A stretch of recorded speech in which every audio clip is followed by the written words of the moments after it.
So you may have noticed that we're living in a very weird time. Society seems really confused and conflicted, and there's a lot going on. And I think a lot of this comes down to the way that we view society. Now, historically, people's social values and kind of the way that they viewed the world and society came through, religious traditions or through their local cultures.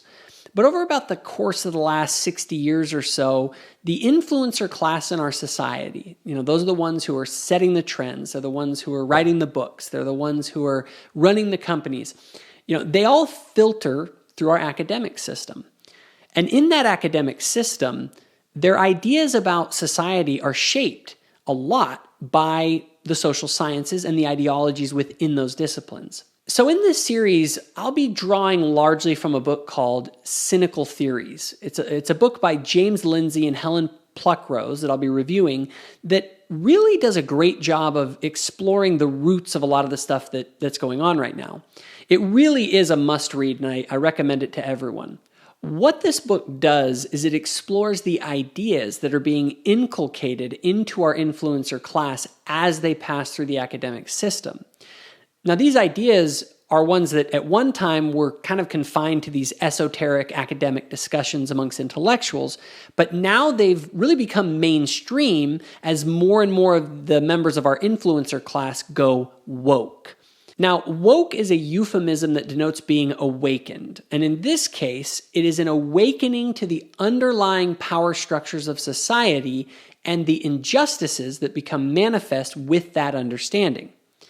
What the authors end up showing in this book is that our ruling class are being handed a new lens through which they see the world, right in the midst of their most formative years. It's a lens of critical social justice. And much like how a fundamentalist Christian will suddenly start seeing God in everything that they look at, a person who is woke, who has adopted this new lens, will begin to view the world as a landscape of socially constructed power dynamics. It's a notion rooted in something even deeper called critical theory, hence critical social justice. Critical theory is a theory which came to dominate the social sciences over the past 50 years. It emerged from the Frankfurt School's neo-Marxists as a lens through which they viewed the world in terms of, these power dynamics between different groups. Now, it should be noted that the power in this worldview is not limited just to political power. When they say power, they're talking about any form of social power, any ability for someone to get what they want socially. This line of analysis draws from the Marxist tradition that viewed society as a class struggle between the economically oppressed versus their oppressors. But the neo-Marxists expanded the scope beyond economics and critically examined all social systems, even the most mundane, for more subtle and hidden systems of power and oppression. The neo-Marxist frames all social systems, even the most mundane, as an interplay between the oppressed and the oppressor, the privileged versus the marginalized, those with more power versus those with less. As neo-Marxist Max Horkheimer said, critical theory seeks to liberate human beings from the circumstances that enslave them. The circumstances that he's referring to are the ones created by these social systems. Thus, the world is broken up into various groups, and more recently into intersection of those groups. This is what's known as intersectionality. And all of these groups have different levels of power. To be woke is to adopt what is known as critical consciousness. This is the academic term for woke. And this is a way in which you see all of society as this complex interplay of these interactions between power dynamics and groups.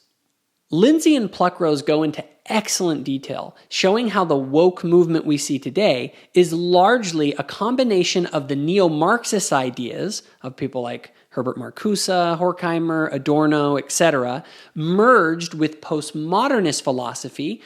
Very much Michel Foucault is huge in that, Jacques Derrida, Lyotard. And what the authors do is they show how In the 1980s to the 2000s, there were these activist academics, and they began to draw on the ideas of the neo-Marxists and the postmodernists in order to inspire activism in their students to create social change.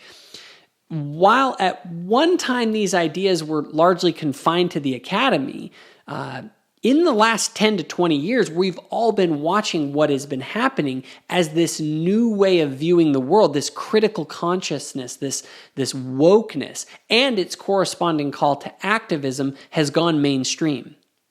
Lindsay and Pluckrose emphasize recurring sort of paradigms and principles that undergird this woke movement. And that's what we'll go into in the next video. Hey, if you enjoyed this video, give it a like and hit the subscribe button. Thanks for watching.